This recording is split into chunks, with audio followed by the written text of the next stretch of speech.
Hi, and welcome back to the Working With Us podcast. My name is Paul Arnesen, and in this episode, we are going to do things a little bit different from what you're used to if you're a listener to this podcast. Usually, we dive into the details of working with someone from specific cultures, but in these in-between episodes, we are actually going to explore broader cross-cultural topics that will help you thrive better in a global workplace. And to kick it off for us, I am joined today by Kristina Roppelt. She is an expert in intercultural communication and cross-cultural business training. By the time of the recording of this podcast, Kristina has visited more than 63 countries, and she's lived in places like South Korea, the US, and currently she lives in Denmark. She is passionate about helping people and organizations bridge those cultural gaps that often happen in big international organizations so people can work together more effectively. That's what she's doing, and she's doing it really, really well. So in this episode, Kristina shares her insights on adapting to new cultures. She truly has the experience herself, but she also works with companies and people that have had the same experience as she has. So there's a lot of value in our chat today. She also talks about how to tackle communication challenges in multicultural teams, and we discuss the value of curiosity and preparation when working internationally. To get to know Kristina better, you can find links to her LinkedIn and her website in the show notes on paularnesen.com/podcast or in this episode's description, either if you're listening to this on a podcast app or watching this on YouTube. So without further ado, let's jump into the conversation I had with Kristina Roppelt.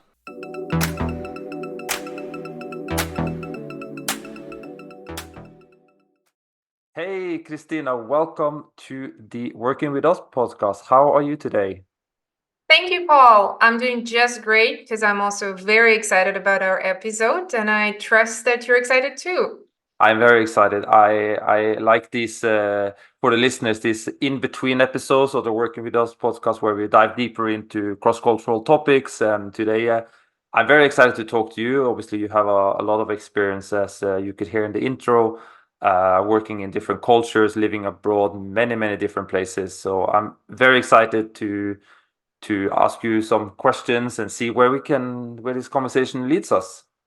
Thanks, Paul. I'm also very grateful for you bringing me into this podcast. As I told you, there are not too many pieces of content, especially in the podcast format, about cross-cultural issues that are so practical and at the same time so applicable. And I know some of my clients have already heard some of your episodes at my recommendation. So I'm really looking forward to contributing. That's great. Oh, I'm very happy to hear that. Well, hopefully this one also brings equally as much value. I'm pretty sure it will do that. So, Kristina, you recently moved to Denmark 1.5 years ago or so, and I'm curious. I'm Scandinavian. Obviously, I'm from Norway, not Denmark, but I have a lot of Danish family, so I've spent a lot of time there. What's some experiences that you had since you moved there that you can maybe tell the listeners that about some cross-cultural issues or problems or fascinations that you've seen so far?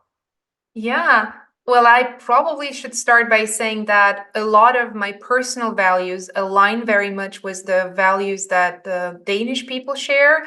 And I do understand that before I moved to Denmark, I've been here already. So it's not been something like a dramatic cultural shock to me compared to my experience of when I moved to Korea or to the US. But I would like to share one story which deals with business environment, since this is specifically the focus of our today's conversation.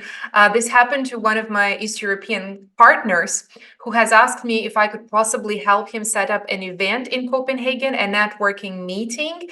And I gladly accepted this proposal because I thought it would be really helpful.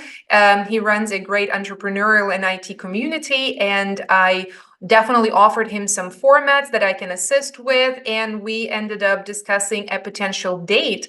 And since the conversation happened in February, my suggestions were all rolling around May or maybe June, considering that it would be important for us to be well prepared for the meeting and have the local people, give them local people enough time to save the date in their calendars. And my East European partner looked at me with crazy eyes and asked, "What are you talking about? I'm not ready to plan anything beyond 30 days. So this is the max that I can do. Are you sure you really need to plan like 2, 3, 4 months ahead?"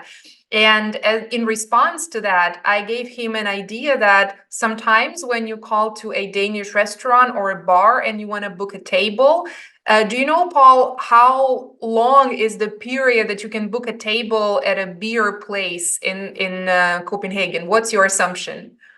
Well, it's been many years since I was in Copenhagen and I had to book anything. So I don't know, maybe a week, 10 days in advance. It said you can book anytime starting from tomorrow for up to 3 months in advance. So that's the range of planning. And that's a beautiful example of how I tried to show to my partner that you really, really need to be a little bit more, in advance with the local public, considering how long it takes for the local people to build trust and how far in advance they plan, considering the amazing work-life balance that these people have achieved. So I think this is a beautiful example that cracks the start of our intercultural conversation today. Yeah, and I also want to add, obviously, that the Danish people in general is not happy. They're not that comfortable with surprises, So that's also a reason why it's easier for them to have something planned out in advance, so they know what they can expect. That's sort of the cultural aspect. And I have an episode where I talk to an expert from Denmark about these things, and we actually go into depth about that surprise element, which is super fascinating when it comes to Danish culture, even in a professional setting, but also in a personal setting. That's true. Like just knocking on someone's door and asking them to go out for a beer. It's almost like you shouldn't do that. You should always prepare in advance. Exactly. And usually the guests that you already have invited would come something like 5 minutes prior to the time that they promised to come, which is fine as long as you are aware of this specificity. And I think we're going to talk about this, about how we can be better prepared to some unexpected situations when you move to a different country or you move into a different team, even virtually sometimes. That's a big issue for those people who work remotely for a multicultural team. Absolutely, absolutely. Yeah. So obviously, as I mentioned in the introduction, the topic is moving to work in a foreign team. As if you're a foreigner, you come into a new country, you're gonna work there. Maybe you're the only one who's not from that culture. It's gonna be some issues. So, Kristina, I'm actually interested because you obviously have that experience, as you mentioned earlier. You have been South Korea, to Silicon Valley, now in Denmark. What are some strategies that have helped you sort of integrate and move into new cultures as you moved along in your lifetime? Right. Considering that I am an entrepreneur myself, and in many cases, I'm the one responsible for building my own context and environment, we have to make a little disclaimer that once you're moving to a different country as a part of some formal institution, organization, or company, that definitely sets a certain context. Because when you're joining a well-established institution or just a newly built team or startup, for example, there is certainly a big organizational context around it, and the local organization's culture plays an important role. But I'll start by speaking about myself, how when I moved abroad, what strategies actually helped me be better prepared and better equipped.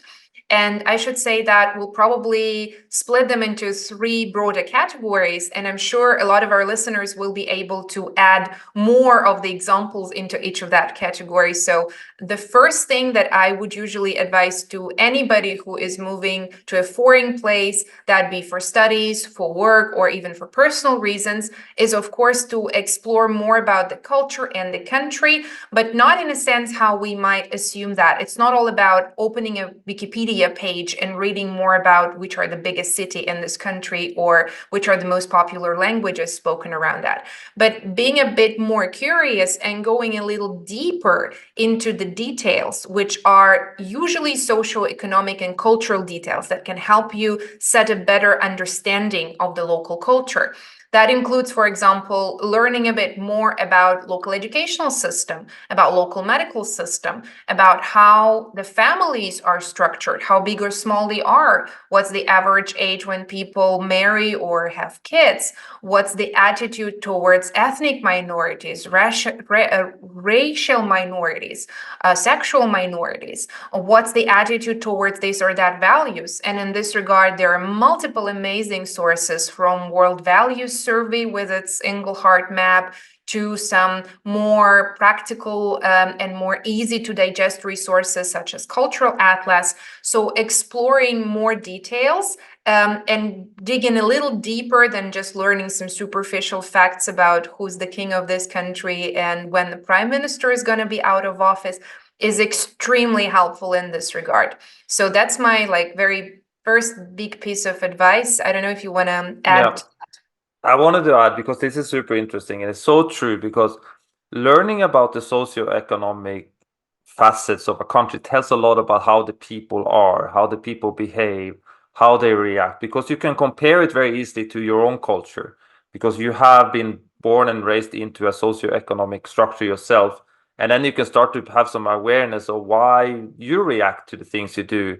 Say, for example, as you mentioned, how people just get along in terms of religion, in terms of business meetings, in terms of salary expectations, like these kind of things. And then what's your experience from your country? Put that into one bracket, and then say, okay, and then learn about what's the on the outset, what you can expect when you come into that new culture before you go there. Because when you're there, these things they are not necessarily what people talk about. This is written down, and then you will sort of experience as you go along. So this is a very good tip. Absolutely. Thank you, Kristina. Yeah, of course. And I would love to give you multiple examples of how just even learning more about those socio-demographic factors opens the eyes of my clients, of my colleagues, of myself into the completely new phenomena, but it will take ages. So I'll better skip that to maybe another conversation we may have, and we'll move on to the second factor, or the second strategy, I would say.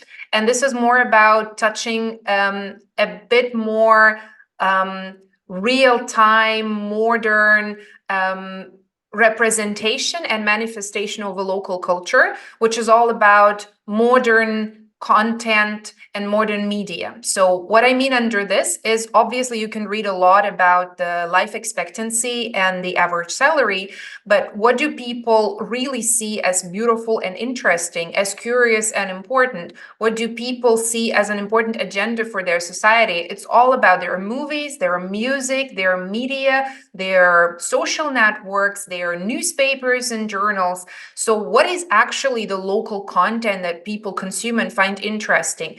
You may start anywhere from most popular blogs in India 2024 up to top TikTok performers in Mexico 2023. So any content that it's available to you will be good for you in this regard, even if you're not particularly a big fan of this or that social network. This is something that shows you what people are curious about. This is something that is paving an interesting let's say, background for your further conversations with the locals, because suddenly it will turn out that cricket is the most important sports in India, or as they call it, one of their three religions, together with Hinduism and cinema. So this is just an example that will open your eyes towards something that was completely on your blind spot. And of course, you may ask me, well, Kristina, of course, that's easy if that's an English-speaking country or the country that speaks the same language as you do. How do I go around, let's say, Mexican example from my story, if I do not speak Spanish, for instance? Well, in this regard, of course, it is becoming much more challenging, but automated translation in this regard can easily help you make a quick search. And this is something that can be nicely done even without the intricacies or knowing the intricacies of the language. And at the same time, this opens you to a whole world of consumable content. For instance, music. You don't really need to understand Spanish to enjoy the most trendy melodies, or you don't really need to know Spanish in order to watch the most popular movies, because most likely they've been translated and dubbed already into other languages. So just don't be afraid to face the world of a different language. Of course, it's much easier when it comes to languages of your language family. For example, if you speak German, it's much easier for you to do automatic translation from, let's say, Swedish. And it's much harder if you speak Hebrew and you want to learn something about Korean language. But I assure you, modern simple technologies, well, simple, that's hard to call them simple, but anyway, very widespread modern technologies, starting from ChatGPT to Google Translate, will certainly help you at least make your first step in this research.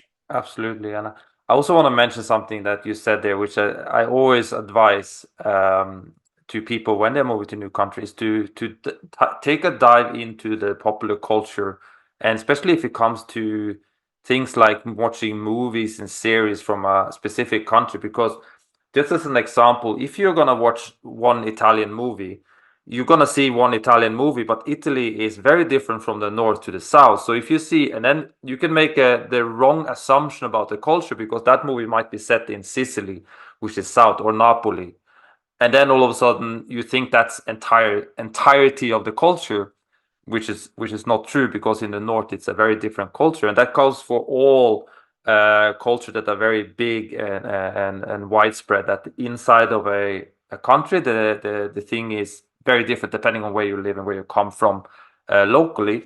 So always look at movies and think that it's not it could be a representation of real life, but also put it into the context where they actually is set, which city is set in and everything. Because if you use movies, popular culture to get an impression of a country, you have to know where it's from. I also just want to mention about music. You can learn a lot from listening to the music, the emotions in music about the people. Like in Portugal, they have the fado.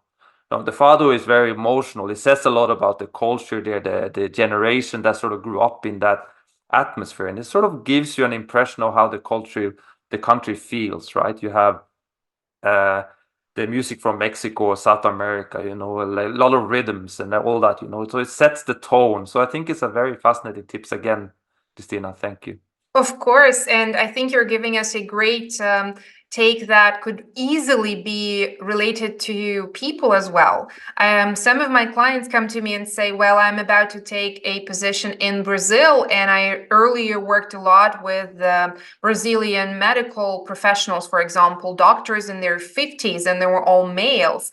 But I'm going to join a new company, which is all about trade and commerce, and this time I'm going to work with a mixed gender team, and they're all going to come from different generations. And I always warn my clients that you should definitely not rely on the experience, on the homogeneous experience that you've had within your previous encounters with the colleagues from this country, especially considering that now it's going to be a mixed team.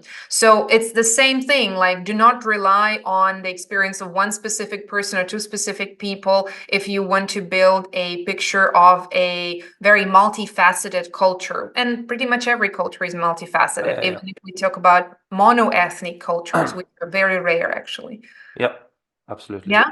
And I think just topping on to that, one more little hint is it's a great icebreaker. It's a great start for the conversation with a new team. If you're, for example, moving to, let's say, Canada, and you would like to learn more about this country and you want to watch Canadian movies, listen to Canadian music, watch Canadian TV shows, and you don't know where to start, or the research on the internet gives you very numerous options and you're lost between them, it's a great option to ask your colleagues from your future team to say, what are your best recommendations? Where do you suggest that I start? Or go to an expat group on Facebook, for example, and say, what did you guys watch and what did you listen to when you came? What was your favorite pick? And this can also help you start a good conversation, right? Absolutely. Yeah, I also do that sometimes, especially for being Norwegian. There's a lot of Norwegian series and movies you can watch and say, you should not watch that one because it's completely wrong, or definitely watch that one. It's cheesy for me because, it's like all of that, but still it's a very good cultural representation of the country. So we locals, we know what to watch, and the social media and the streaming platform, they will push some content to you in local language, and you watch it and you think you know the culture, but maybe if you ask a local about that movie or that series, they might say, is really not the way we are. And so yeah, Yeah, that's a good hint. Yeah. will be Thank you. helpful. And of course, if you keep feeding your let's say social network or a platform, that be YouTube or TikTok, with the specific likes that you place over some reels or episodes or featured videos, then you'll keep getting more of the recommendations. So it's just hard to start, but the further you go, the easier it gets. And this tip about asking your future team members about what they can recommend is another nice bridge towards my third recommendation, third strategy. It's all about communicating to the people. I personally find it the easiest. I like interviews a bit more than just cabinet research. So my favorite strategy is go talk to people, talk to the locals, talk to the expats who live in this country, and talk to the representatives of your culture who already have experience or had experience of living in this culture. So imagine you're a Norwegian, Paul, and you don't need to imagine that because you're a Norwegian. You go to live in Italy. So my best guess would be that it's a great idea to talk to the Italians. It's also good to talk to the Americans who live in Italy, as well as the Nepalese people who live in Italy, or Argentinian people who live in Italy, as well as speak to the Norwegians who have had experience of living in Italy. And by doing so, you're gathering very diverse perspectives. The locals' perspective, the perspective of external expat who also perceive the new culture with the different lens, and the perception of your fellow compatriots, the people of your culture. And it's great if these are people somehow connected to you, maybe someone you relate yourself to, maybe same gender, same generation, maybe same kind of level of qualification. So that also gives you a little bit of a better perspective. So combining all these three categories together can give you, I'd say, a pretty balanced, well-weighted picture. Yeah, and I think the last point you made there about talking to someone who is local to you, living in the country you're moving to, I see that quite a lot on these expat groups that, especially on Facebook, especially when you move to a new country, that sometimes I used to join them, the local Norwegian community, and they ask questions about, oh, I'm thinking about moving here to Italy, for example, and then I can give the perspective that is related to what they have an expectation of that they don't understand. And sometimes because we make fantasies in our head based on what we talked about earlier, movies, series, holidays we've been to, that is not the reality. So talking to someone who already lives there or have moved there many years ago, doesn't have to be from your culture, but just anyone who is not born and raised there, they will tell you with the honesty, this is what you have to expect. And then you can put it into a different perspective. And so you don't get that cultural shock immediately, which I guarantee you a lot of people will get a cultural shock because I'd say all will, yeah. Yeah, so that doesn't matter. You can be travel like you have for many years, and I've been traveling and lived in many countries. But every time I move to a new country, there's always something that surprises me and kind of, sets me back a little bit. And I go like, okay, this I really need to understand because this is confusing or frustrating. And that's the beauty of it, right? Absolutely, absolutely. That's why we learn and that's how we grow. So we can't even. Sure. Yeah. And I'm just out of respect to the listeners of ours who may be familiar with some platforms that can help facilitate these connections. There are also listeners who are not very familiar with some of the platforms. In some countries, LinkedIn is not very popular. In some countries, Facebook is not the main means of communication. In some countries, people are not very familiar with such platforms as Random Coffee, for example. So I'd suggest that we just give a quick mention to all of those places where you can connect to the people from a different culture or with your compatriots who have already moved. So don't hesitate to reach out to the people that you meet on the social platforms that you use, on the social networks that you use.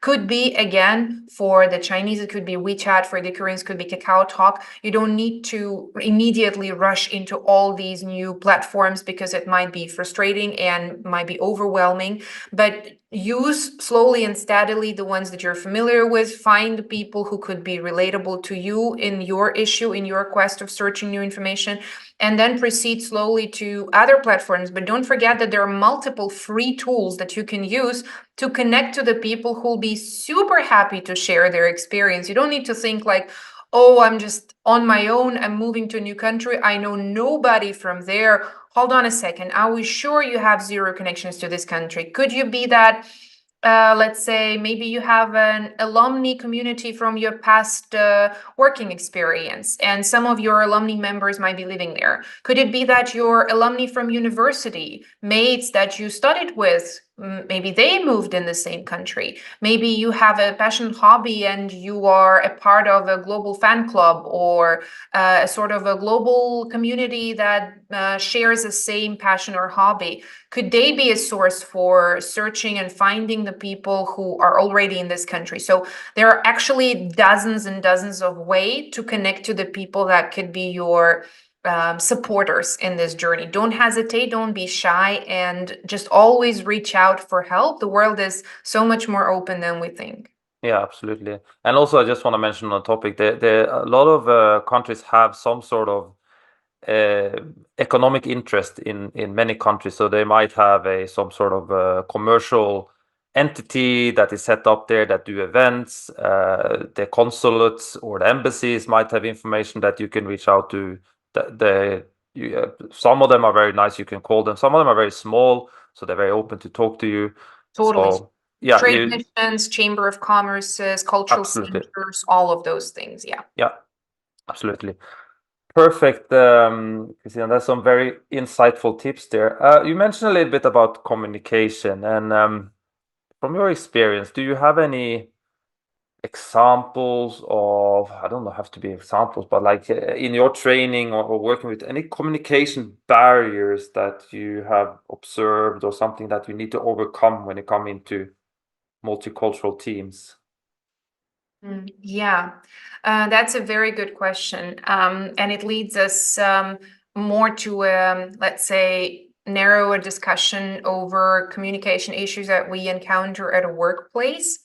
And yeah, that's a good time to transition there. And let me just say that I'm very happy throughout the recent years through the work of such creators as yourself, for example, with the podcast, through the work of researchers and general speakers and bloggers who are writing more about cross-cultural issues.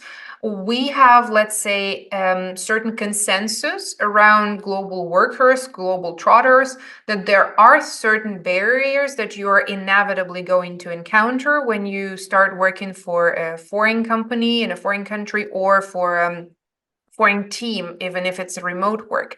And these issues usually include such things as feedback style, for example. We have heard multiple times that this is one of the most challenging issues for people from a different culture. If somebody is giving you feedback in a different format, in a different presence, with a different approach, or even if the feedback comes from a different person, maybe not from your boss that you're used to, but from your peers, etc., etc. There are also multiple things that have been said about the direct and indirect communication style, high context and low context.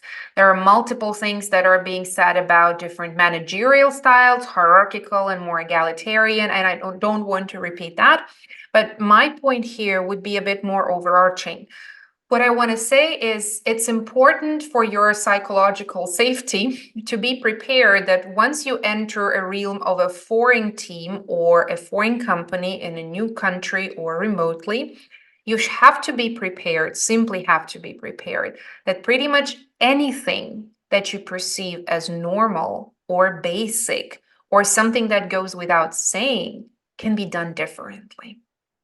And again, I applaud to the people who have raised the point about feedback, managerial styles, and hierarchical or egalitarian cultures of decision making. There are so many other issues that can go wrong. So the safest thing to do would be to just get mentally prepared for the fact that anything can go wrong, starting from the way you expect your colleagues to congratulate you on your birthday. And that has been one of the issues with close people of mine. When they came to Scandinavia for work, they received a very symbolic gift for their birthday, which was just like a tiny little shopping card or a gift voucher for the nearby shopping center. They got so lost, confused, and I would even say insulted, because back in their work culture, it used to be like a proper celebration with a cake and a proper little birthday party at work with a, I would say, expensive gift and things like that. So even such a tiny little detail can put you back, set you back, and make you think, oh, I'm probably a bad colleague if somebody doesn't congratulate me on my day in the way I deserve it. Up to the things, for example, as personal time and boundaries. Like we know very well that in many cultures, such as America or China, you would be expected to work extra hours without even prior notification, whilst in the majority of places across Europe, crossing over your working hours limit is considered very intrusive into your personal life. So a lot of people love to keep work-life balance. So there are multiple things that people do not even think about as something that could present itself as a barrier. But it's just safe to know that anything that you consider normal can be done differently. And that's, just very calming to understand this. Absolutely. And I think it's also important to mention here for the listeners, because some people here might be leaders of multicultural teams as well. So this cultural awareness that we are talking about now, that understanding that there are different practices around the world, is also important for a leader to understand when they have a team member coming in from a different culture, because they might have expectations, as you talk about, like the expectations of, on my birthday, I want to have some sort of, you need to give them some sort of special, not special treatment, but some, token of acknowledgement, or even name days in some cultures very big, right? Oh, you didn't remember my name day yesterday. It's like, what does that mean? This doesn't mean anything for other cultures, right? So it's sort of like the cultural awareness is always should be reciprocal, like should be mutual. But of course, if you're a foreigner coming into a team that is very monocultural, yes, the expectation is more on you to have that understanding, because the leader might not even consider that. They just consider you as someone who's coming in to work for them. So, but yeah, it's also important for the leader to take notice of this when you have someone from a different. This is all about curiosity. In the end, it's all about being curious. Exactly. And I'd like to highlight and maybe again calm down the people who are now worrying and panicking on the other side of the line, listening to us and thinking, oh no, that probably means that it's going to be too stressful, too frustrating. Why on earth leaving your comfort zone and going to another country where anything can be different, as Kristina and Paul have just said? I'd like to just give a little story to illustrate the idea that curiosity can really save the day, and explain that, in fact, it's very important not only to not set expectations about the normality, but it's also very important to speak, ask, be curious, clarify, and raise the points about the things that don't seem normal to you. Not in a sense that you are demanding things to be different. Hey, you should give me a gift on my birthday, no matter how long you know me and no matter how close we are in a business environment. But it's more like, hey, and what's your tradition of celebrating your colleague's birthday? And how do you usually do that? Can I learn more about this? So the story goes as follows. There was a friend's colleague, not my personal acquaintance, but I trust the source, who came from Belarus and worked for a German company under an American manager. And again, here comes this very popular issue of feedback. They got a feedback onto their quarterly result result sheet that said solid work done. And the Belarus coder got a bit confused about that kind of feedback, because they have read about the feedback style that the Americans usually have. And they clarified that and came to a manager specifically and asked, hey, I just wanted to clarify what exactly can be improved and what exactly are the things that you think might be done better next time, because I assume there are certain things that I can improve judging by this little phrase that I have received on my sheet. And the American manager was so surprised to understand that the person came up to them that, put a long story short, the person was promoted while de facto at that point of time, the resignation contract was being prepared for them.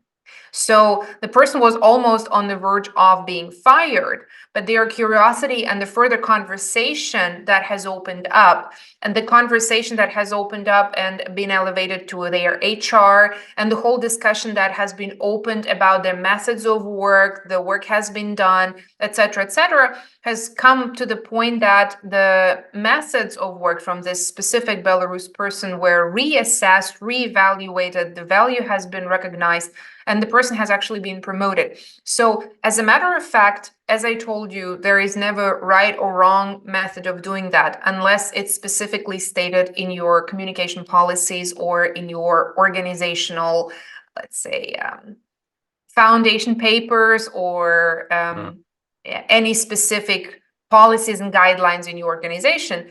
If that's not there, then it's always important to come and speak. Again, with the perspective of curiosity and with the perspective of how do you usually do that here? What's the best way? Can you recommend me? May I clarify a little bit more about this? I'm completely new to this. This kind of disclaimers are extremely helpful. So if you use this kind of wording, this can actually bring you a world of good. So don't just sit there suffering in the corner about not being appreciated enough by your peers who just gave you a tiny little gift voucher for your birthday.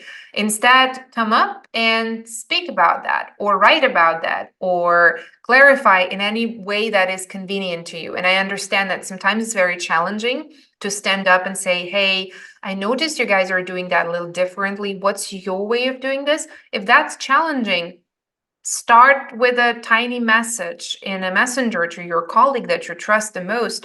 Talk to your HR, talk to your business partner, speak to your mentors, maybe initiate a little conversation over lunch, but don't just sit there accumulating frustration and annoyance about the whole situation. That's not good for your health. No, and I think it's important what you mentioned there about guidelines and handbooks about how the organization is working, because cross-cultural management practices is really not part of a handbook for an organization, but we can put it maybe under diversity and inclusion or something, equity and inclusion. It might be something in there, but if you are looking up this information in their handbook, you might never find anything. So, but you can try to look under sort of the DEI segment if they have something like that. That's coming more and more now. It's becoming more and more normal, but that's not cross-cultural practice. That is more just general equality in the workplace and diversity appreciation in that sense. Just want to mention that. And I was also thinking, now we talked about this kind of expectations, and sometimes expectations can lead to misconceptions, because misconception is something that I've realized many times, and I talk to a lot of people about expecting something and then realizing that's not the reality when you come to a new culture. For example, you might feel that every German is very serious at work and they never smile and they never do anything for fun, which is obviously not true, but you might feel that just because you don't know the culture well enough, or that the American, all of them are very competitive and you're just going to be beaten down unless you sort of deliver on the results all the time. It's not true for everyone. Obviously, some cultures are very sort of have a lot of things that is really true to them, but they are also sometimes not that true. Do you have any specific misconceptions that you heard about? Maybe we can look into some misconceptions that is really not true, or maybe there's some misconceptions that are true, or expectations that are true in your words. What do you say? Sure. That's a very good question. I love it. And I would suggest that it's extremely important to understand that there are multiple layers that influence a certain organizational culture or a certain team's culture or a certain person's culture. And I think it's a topic for a whole different separate episode to speak about all those layers of your country culture, of your local areas culture, of your ethnic culture, of your religious culture, of your multiple other cultures, including even your professional culture. Lawyers all over the world have certain characteristics that teachers all over the world don't share.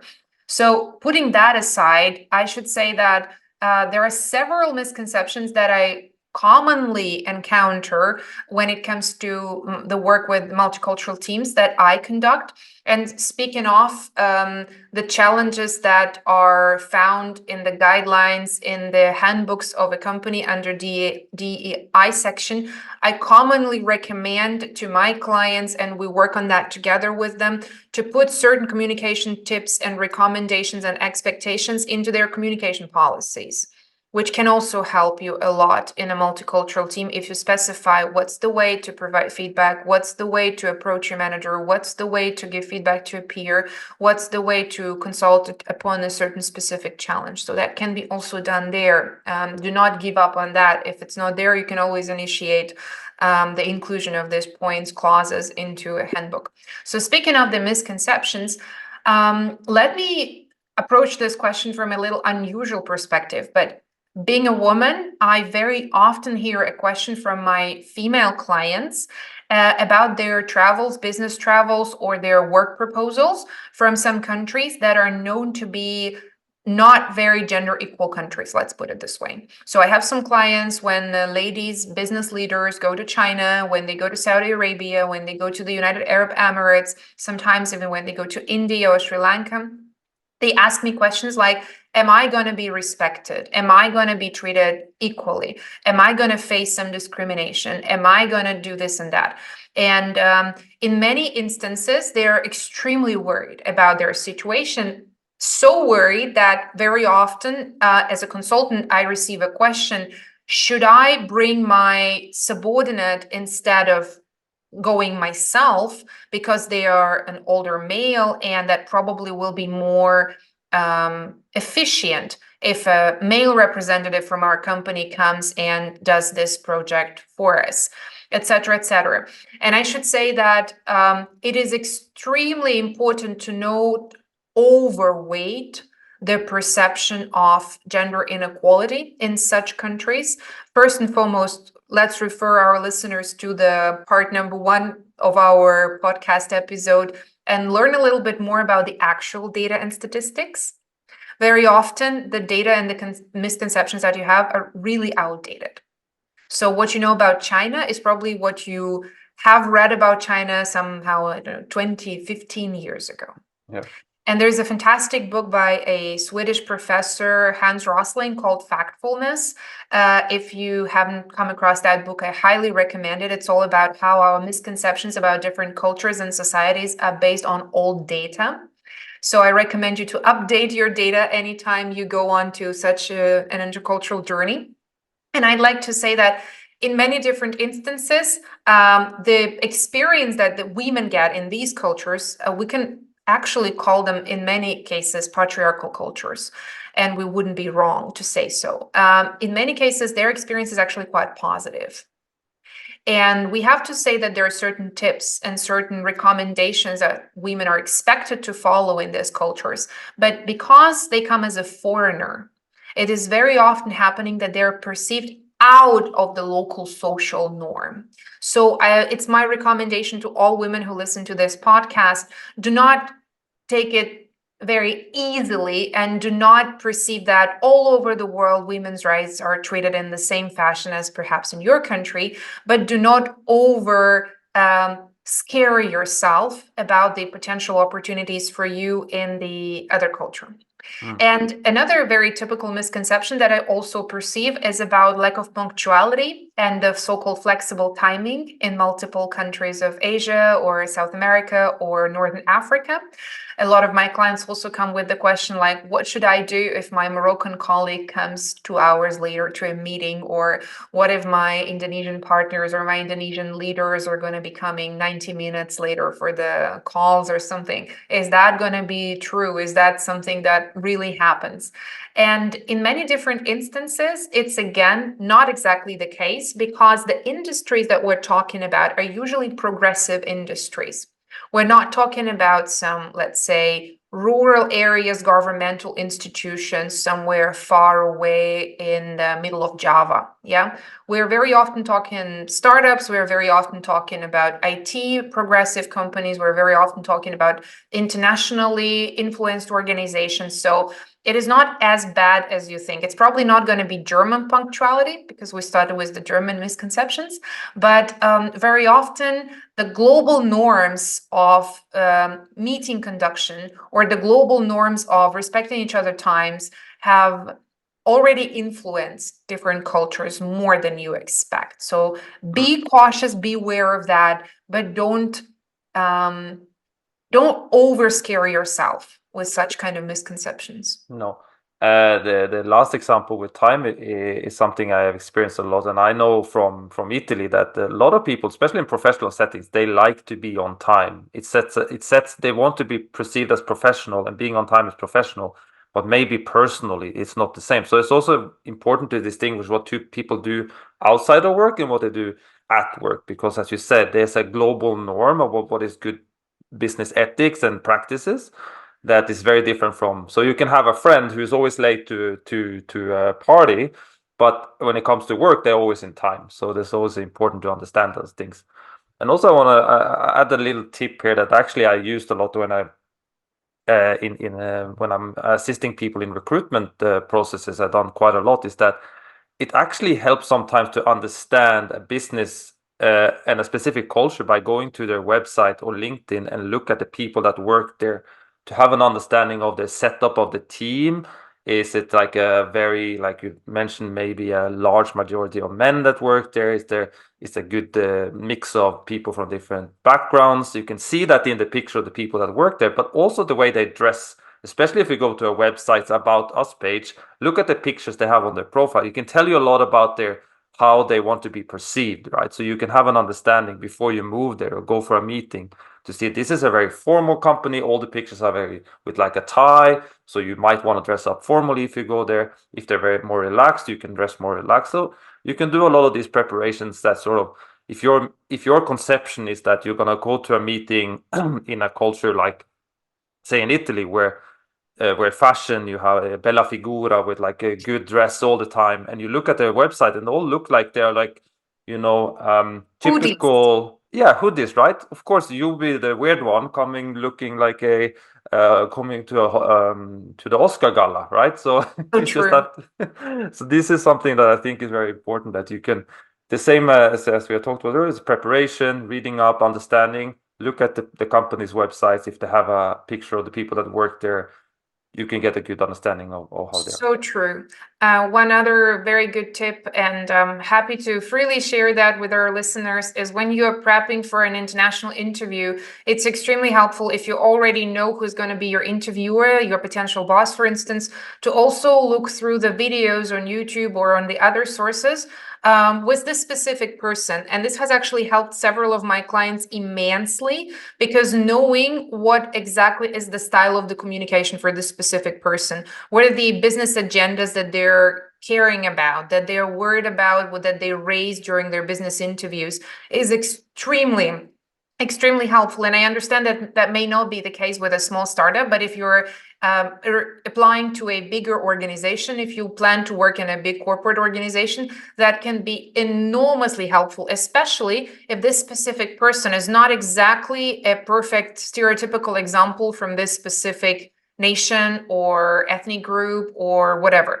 So you might think that this specific Chinese person will be very let's say reserved and shy and very conservative in a sense, but they might end up being a Chinese person who were raised in America, very relaxed, very indulgent, very easygoing, and they probably would expect a sort of maybe similar attitude from you if they want to recruit you into your team.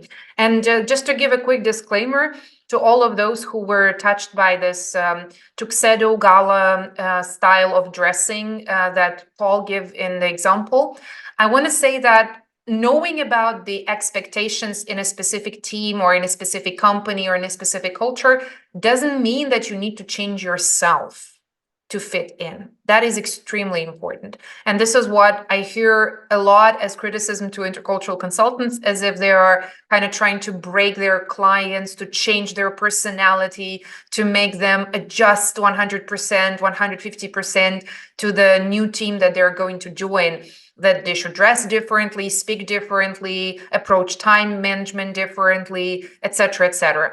That's actually not the case.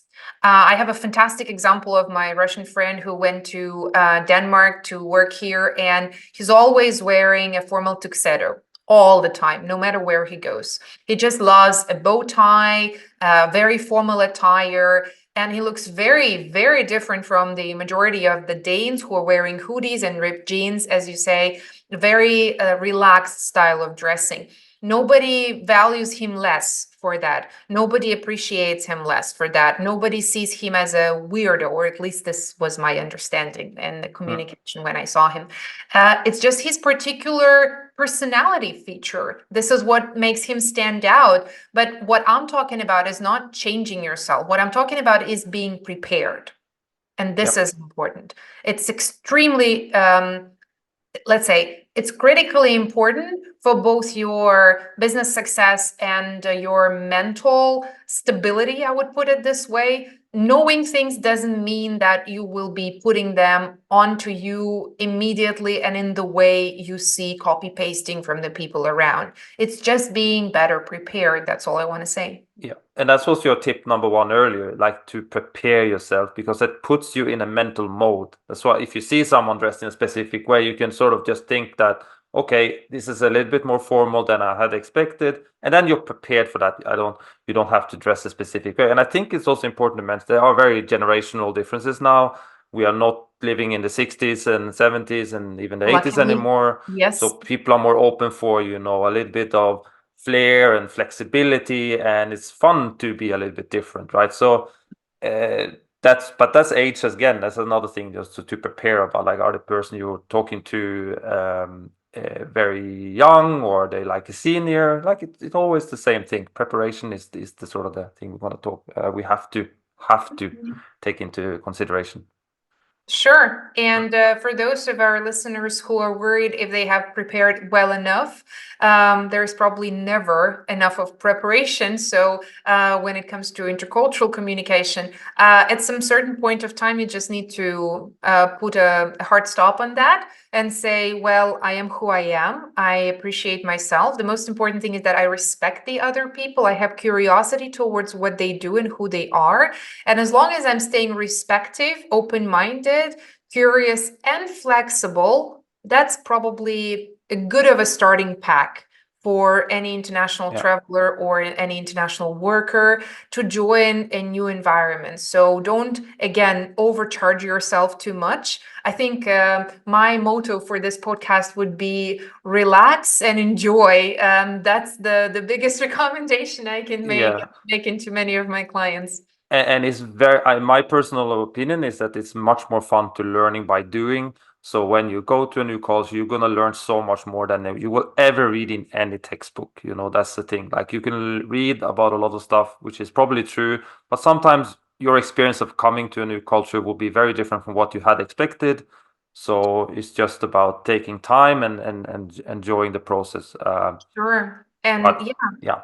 And leaving some space for this adaptation period, because I know unfortunate cases when people were even well prepared or even coming to a country that they've already visited, not complete newbies, some experienced professionals who came to a new country, immediately signed up for language courses, joined a theatrical studio, adopted a dog, made 3 different networking meetings with the fellow expat professionals, and overloaded themselves so much with all sorts of very natural things that are fine and great to do to relax in the evening, but forgetting that this kind of adaptation, the flexibility and the absorption of the new practices takes a lot of mental space. It actually takes a lot of your energy, even if it's not very visible, but being cautious and listening to other people, fine-tuning to the new practices, understanding the way lead and follow, and learning how to adjust, especially in time-flexible cultures, as I said, especially when the cultures where overworking is probably a typical situation. This is something that takes much more time and energy than you expect. So give yourself some rest. We could all leave this time a little bit less busy and less occupied. So give yourself a chance to accommodate nicely. And we're not talking about weeks, we're probably talking about months. So yeah, don't overcharge yourself too much. We've been addressing a lot of, say, we can call them the potential employees that are moving around. What tips or strategies would you give? We don't have to talk too much about this, but to leaders facilitating international teams or integrating international people into their teams. Any specific tips and strategies you will recommend to them? Sure. Let's make it short, as you say, to not go deeply into details. But they will also be very interconnected with the other thing, right? Sure, because it's very similar. Absolutely. But on top of that, I would say it's critically important to understand whether this is a new team that you are creating from the scratch, pardon me, and you are there in the position to establish the new norms, as we said, certain protocols, certain expectations, communication policies, maybe onboarding policies for your HR that you are specifically writing for this new team that you're creating, or for this new startup, for this new business. Or you're in the position when you inherited a team from somebody or a department from somebody, and you already have a certain mixed team, or the people are joining the existing team. That becomes a little bit more tricky. So I would say evaluate the context, and if there is a starting point for your international team journey, this is a really great place to establish certain expectations that concerns with, again, the things that we've mentioned: decision making, feedback providing, time management expectations, informal and formal communications, working hours, and many other things that are important and could be easily addressed in certain recommendations and policies. When it comes to already existing teams, or the ones that are incorporating new people on the go, I would suggest it's never a bad idea to align the values of the people who work in the same space, which can be done in different ways. It could be done as a nice team event, as a part of your informal communication. That can be done as a formal edutainment event, educational plus entertainment event. This can be done as a part of team building, and there are many different strategies and formats and games to do in order to understand what your colleagues appreciate, what they value, what they don't like, what they literally hate, what they find as their priority. And it will be a marvelous journey, believe me, for all the teams that I've been working with when they decided to align their values in this kind of fashion. That has always been extremely eye-opening. For instance, it turned out that a part of the team extremely appreciated quality time after work with their colleagues. For instance, Asian people are very commonly known for spending like Friday evenings out together in a bar after work and stuff like that, whilst another part of the team found that it was extremely important to leave work immediately after the end of the business day and rush to see their families. So there was obviously a misalignment in the values and in the expectations. And I'm not saying that you should quickly and dramatically start implementing action to follow the expectations of one side of the team or the other, but it's at least good to know the starting point where the misalignment happens. And from that moment on, after doing this little audit, you can move on and further on solve if this is the issue that prevents you from working efficiently. Or maybe it doesn't. Maybe it's not something that bothers the team too much. So that's the thing. Another important tip is, of course, whenever there is an issue or a conflict, I believe that a leader should always create space for safe conversation about that.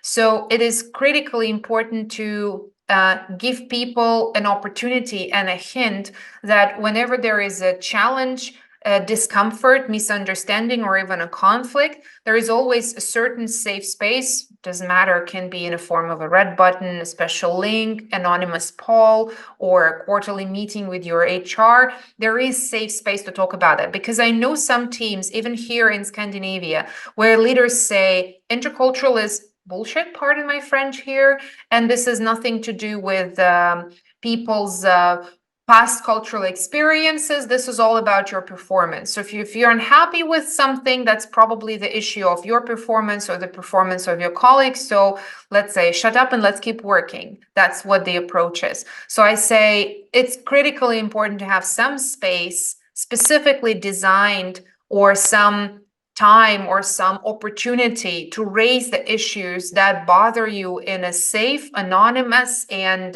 non-judgmental way. Let's put it this way. And third is, as a leader, I just say you always lead by doing. Set an example by not, let's say, again, breaking people's typical patterns of communicating, working, leading, providing feedback, but rather by suggesting more inclusive patterns. If somebody finds it very hard to hear feedback about their work in an open room with other people around them, is that going to be less valuable if, for instance, we exchange feedback in the written form? If that's something more inclusive for everybody, is that going to hurt the processes? Or maybe it's going to be equally fine if we are just switching to another format that's acceptable for everybody and makes everybody more comfortable. Maybe it's not, but it's just a suggestion. So whenever you as a leader have a chance to respect other expectations, to respect other cultural patterns, there is always a way to go. But of course, it's important to not forget about your business perspective. We're all here to do some work. It's important for us to prioritize the success of our business processes. However, sometimes it's just literally impossible if your people are unhappy or feel frustrated. I also want to add on that one of the things that as a leader you have to do, and that's true for any monocultural or multicultural team, is conversations. You need to start a relationship by speaking to people, because you can learn, you should throw all the misconceptions out the door from the beginning and then try to start with the person from scratch and try to understand what they really want and how they feel and how they react to things, and be curious. Again, we talked about curiosity a lot. It's all about awareness. And because there are people coming in to work for you, they're all nervous, they're all insecure. It doesn't matter if you're 30 years of experience. If you're the one who's their senior, they still want to either impress you or do good with you. Doesn't matter if they're from egalitarian culture. If you think they're American, they're going to be like really gung-ho salespeople. They're still nervous. They still have feelings and emotions. So empathy is really the key here as well. And so I think that if you don't talk to them and you just sort of push your way forward, that this is the way we do it here, that's where the conflicts will happen. So you can start the relationship with a small conversation. Let's talk about you, let's talk about me, and you set some expectations from the beginning, and that's going to make the relationship much easier. That's easy to, let's say, recommend that, but I also want to recognize that it's really hard for many people, for the majority of the people, to conduct these conversations. It's very hard to initiate those conversations. And I just want to send my support to all those who have tried and maybe failed, who have tried and it didn't yield any result and didn't yield any results. I just want to, let's say, motivate people to try and do it again, and maybe second time, third time is going to be easier. Very likely that it's going to be easier, because as any skill, this is all a matter of practice, and it makes perfect. So unless you practice these kind of conversations, you're never going to learn how to make them nice and easy. And of course, with some cultures, it's going to be a bit easier than with the others. Maybe personally for you, some cultures are going to be more approachable than the others, but that's not the reason to leave the other cultures behind. So yeah, thank you for bringing the word empathy. This has been definitely not mentioned many times enough on my speech, and I would definitely like to put it on top of everything. Yeah, being empathic and being Yeah. open for these challenging conversations. Never easy, but kudos to those who try, fail, and try again. Yeah, and I can give you a little example of how it actually works in companies that do, just to have an understanding how difficult it is as well. Because companies that want to hire a diverse workforce, for example, can be international people, can just be that they want to have more women in certain roles and all that, or people with disabilities in certain roles. Usually what happens is that I've been working on projects where basically the person, one of the persons in an interview will be coached a little bit in advance to learn about, to have an open mind and understanding. This is also a little bit about generational aspects of things. So as a Mhm. leader, it's also helpful to have someone sitting next to you if you are in a conversation where you maybe not used to having that kind of conversation with someone, that you have someone who is more familiar with talking to someone and understanding. And on the opposite side, if you're the employee sitting in the other side of the table, you will be nervous. But if you can go in there with, I say, try to have an open mind and say that this is just a conversation where we're just going to talk about myself. It's sort of like if you already signed the contract and you have the job, at least they can't fire you for that, for what you talk about in that call. Hopefully, that's not going to happen. Hopefully But not. so it's all about like the companies that do this well, they recognize that there is a two side of this story. There's the leader who is seen as the senior and will have some sort of power distance. That's true for all culture, even though some have more higher power distance than other. And there's a person on the other side who is an employee who just want to impress and be accepted. So this is where empathy really has to come in. And companies that do that well, they have a program for this. They try to facilitate this, and you can learn from those and say, okay, if I can't do this alone because I don't have the experience, who can I bring on with me in that meeting that can help me to be more curious, and then you can learn from Yeah. that. Definitely, and very often this second or third person in the room is an HR or someone responsible for recruitment. But at the same time, a very common practice is bringing an external facilitator or a mediator, even depending on the approach that you're choosing. That happens sometimes that with an external person in the room, a lot of challenges are being smoothed out because in order for an external person to understand the situation, both sides of the conversation and to explain from the start. And this is where a lot of clarity comes in. But I think we can totally speak a lot about the facilitation and mediation techniques throughout many minutes and Yeah. hours. But let's just highlight that there is also an option and a possibility. And you shouldn't be there alone in this journey, especially if you don't have huge experience of working in this multicultural environment. That can be definitely a challenge. I should say, amongst many of my clients, I have like top executives, I have very recognized professionals, and many of them share that across their corporate journey, managing an international team or an intercultural team, these are different things, by the way, has always been one of the biggest issues, one of the biggest, let's say, challenges, yes, I can put it this way, on their path. So let's not underestimate how difficult it can be, even for very experienced leaders.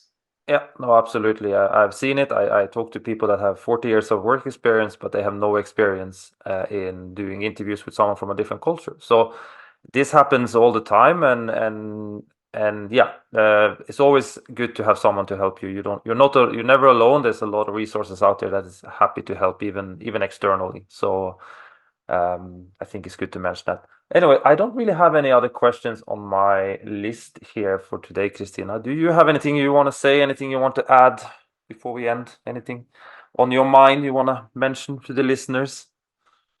Yeah, I just want to highlight that after having listened to our podcast, a lot of our audience might think that, wow, that's really amazing, exciting, but at the same time, very challenging. Uh, should we really risk it? Is it really worth it, investing a lot of energy, investing a lot of time into trying to apply into a foreign team? Or should I try to lead a foreign team? Should I recruit somebody from a foreign team? Is that going to bring me more pain than advantages? Well, I'm a big advocate of whatever international experience you might get. I'm a big advocate of intercultural teams myself. And of course, I'm very biased because this is my passion, this is my curiosity, and I'll always be there to advocate for mixed teams. However, there's a very clear, academically proven statement that the more diverse the teams are, the more creative and powerful they become, especially if it's not all about routine operational tasks. Their monocultural teams work definitely much better. But if we're speaking about some challenging, some demanding, some creative jobs or projects to be completed, then a mixed team is definitely much more agile and much more resilient. And in general, it's just like having pencils of different color on your palette to create a certain picture. It's probably very convenient if you know 50 Shades of Grey, pardon my joke, or 50 Shades of Green or 50 Shades of Blue, doesn't matter. But it becomes so much more colorful and interesting if you add more colors to your palette. So feels like people who are closing up themselves from working with the representatives of a different culture are just sticking to one color. So yeah, let's try to explore. There are so many colors in the palette, and you can definitely benefit from either drawing this picture or being a part of this beautiful carpet with multiple threads. So yeah, for those who are still in doubts, I would definitely recommend giving it a try. Absolutely. And I think that today we are living in such a global world where there's global movement of people and we can work remotely, we can move easily around, we can go, like on expat missions for 3 months, we can go for day trips to work in different, like you can go on an airplane and 1 hour, you're in a different country, especially in Europe. And Mm. it's just the today companies and people that want to sort of explore the world through work, there's a lot of more opportunities today. And I think that newer companies today, I see a lot of startups, they're not afraid of hiring people from different cultures. And so you shouldn't be afraid either. So they have a better understanding now that this is something that is just uh, the reality of the world we are sort of moving into. We are developing a better cultural understanding. We have more acceptance of each other. So although we talked about the sort of strategies and tips and tricks and maybe some risks, but there's a lot of opportunities here, and I think that that's the most important thing that we want you to be left with to see to when you listen to this, that don't be worried. There's a lot of people like Kristina out there. She's helping the companies. She's talking to people that are of in this industry and the different industries and interest, and so people are getting educated every day, and so there's a lot of opportunities there. Yeah. Just to recognize the challenges that people meet when they come from the countries with, let's call them, weaker passports. For them, it might be more challenging to get a visa and get a position abroad because we know many employers are reluctant to hire people who might experience challenging getting a work visa or a work permit, unlike the European passports or the American Canadian passports, which allow you to travel relatively free. I still want to say that there are multiple digital nomad visas available these days. And look, even Japan has launched one, which is incredible. Yeah, the Yeah. most mono-ethnic country in the world has finally come to the conclusion that they also need this kind of practice. So it's true that the world is getting more and more open, despite the fact that some countries might be experiencing certain closures. Still, twice kudos to the people from these countries who still give it a try, venture to something bigger and overcome those difficulties. So let's not forget about that as well, and see beyond the box, let's say, seek other opportunities. Maybe that's not a work visa at the moment. Maybe that's your freelance contracts from a different country that gives you an opportunity for a digital nomad visa or something like that. So explore and hope that the intercultural luck will be on your side. Mm. Yeah, thank you very much for that. Well, in the end, stay curious and just be out there and have an interest, and you never know what company eventually will hire you, or you never know if you're a manager or a owner of a startup who will join your team that could be an exceptional asset from a country you never would imagine hiring from, because you might think, okay, I'm just going to hire from my own country. But you never know what that's going to bring, like we talked about. This color palette, of people and just experiences and yeah. Well, thank you, Kristina. That was it. I think that we so much knowledge, so much valuable content. I'm very happy for this conversation. What's Same on the my side. plan for your rest of the day now? Anything fun in Denmark? For the moment, well, I have a plan to continue working and finish my day maybe with a swimming pool. But tomorrow I'm starting my second level course on theatrical improvisation. It's called improvisation comedy. This is a fantastic intercultural experience I'm actually getting, because I have a very mixed group of students who all study together. We do this theatrical improvisation in a super mixed group. Mostly they're expats, not just the Danes. We all speak English. For the majority of us, it's a foreign language. And the beauty of improvisation is that it's playing around the things, concepts, let's say, reactions and associations that come first to your mind. And you can easily see how different associations come to mind of people from different backgrounds. This Oh, is wow. like a fantastic research field for me. I can't stop making notes after I come back from every class. So yeah, it's just a great experience. I That's what would I'm love looking that. forward to. An Mhm. introvert like me would probably not like it at first, but I'll get used to it. Yeah, a lot of introverts are actually finding that extremely helpful. Exactly. Yeah, if we're done with the recording, I just think we can stop the recording here. Yes, we are finished. Thank you very much, everyone, for listening in, and hope you find this episode valuable. Just a quick note: if you're still listening, the episode will be on my website, paularnesen.com. Kristina is also going to share it eventually on her channel, so make sure that you follow. Just before we end it, Kristina, where can people reach you, get in touch with you? What's your favorite place for them to contact you? Sure. The first way to contact me would be LinkedIn, and as Paul mentioned, the episode is also going to be available on my YouTube channel, and we're currently updating my website. So hopefully, by the time the episode is live, we're also going to have my newly refreshed, rebranded website. So these are the three main areas where you can find me. Of course, email me and text me is also an option. But again, many, many thanks, Paul, for giving me this opportunity, for your fantastically crafted questions, and for the work that you have already done. I appreciate that. Thank you very much, Kristina. All the show notes, all the notes you'll find in the show notes of the episode, the email and everything, contact details to Kristina, you'll find there. So, well, thank you very much, Kristina. Enjoy the rest of your day in Denmark.